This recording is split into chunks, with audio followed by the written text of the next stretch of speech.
Hello friends, আজকের ভিডিওটা হতে চলেছে একটু ডিফারেন্ট, একটু আলাদা ধরনের। আশা করি আপনারা থাম্বনেল দেখে তো বুঝতে পেরে গেছেনই।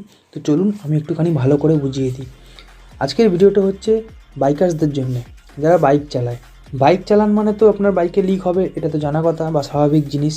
তো এই ভিডিওটা হচ্ছে সেরকমই একটা সলিউশনের জন্যে। আজকে থেকে ভুলে যান বাইকের লিক, কিংবা যেগুলো লিক হয়েছে সেই লিক হওয়া যে যখন আপনি সারিয়ে নেন, সারিয়ে নেওয়ার পরে যে সলিউশনটা ওখানে একটা ধরনের তারের মতন লম্বাটা রাবার টাইপের জিনিস ভেতরে ঢুকিয়ে দেওয়া হয়, তার পাশ দিয়েও ধীরে ধীরে ধীরে ধীরে হাওয়া পড়তে থাকে।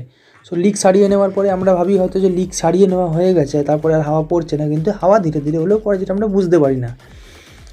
তো আজকে একটা কথা বলবো একটা সলিউশনের ব্যাপারে, বা এটা একটা এক ধরনের জেল বলতে পারেন। এই জেলটা এমনই একটা জেল যেটা 500 ml করে দুটো টায়ারে ঢালতে হয়। আপনি যদি চান দুটো টায়ারে ঢালবেন, দুটো টায়ারে ঢালতে পারেন, নাহলে একটা টায়ারেও ঢালতে পারেন।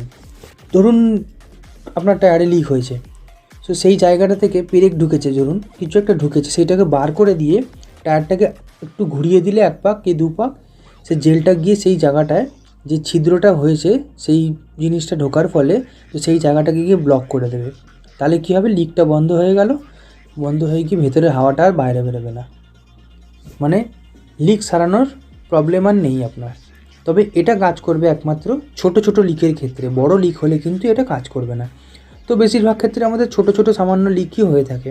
আমি যেটার জন্য করেছি, আমার হয়েছিল নতুন টায়ার চেঞ্জ করার পরে টায়ার আর রিংয়ের সাইডে যে সংযোগ স্থলটা, সেই জায়গাটা থেকে আমার হাওয়া পড়ছিল, যেটা আমি বহুতবার সারিয়েও আমার সলিউশন হচ্ছিল না, তাই আমাকে এটা করতে হলো।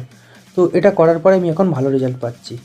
আর ওনাদের মতে এটা আপনি যদি একবার ভরিয়ে নেন তাহলে আপনার 6 মাস মোটামুটি চলে যাবে এটা।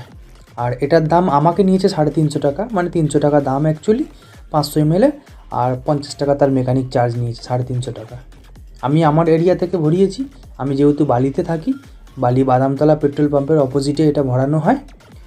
তো আপনি ওখান থেকেও ভরাতে পারেন, আপনি আপনার এরিয়ার গ্যারেজের যে কোনো জায়গায় খবর নেবেন। তো এটা এখন মোটামুটি সব জায়গায় অ্যাভেলেবেল হয়ে গেছে। এটা একটা খুবই ভালো সলিউশন। তো ভিডিওটা এনজয় করুন, দেখুন কিভাবে আমারটার মধ্যে ঢেলেছে। আর ভিডিওটা যদি ভালো লাগে তাহলে অবশ্যই একটা লাইক করে দেবেন, আর ছোট্ট চ্যানেলটিকে সাবস্ক্রাইব করে দিয়ে প্লিজ আপনারা পাশে থাকবেন। আপনাদের সহযোগিতা ছাড়া চ্যানেলটি কোনোদিন বড় হতে পারবে না। অসংখ্য ধন্যবাদ, এনজয় করুন।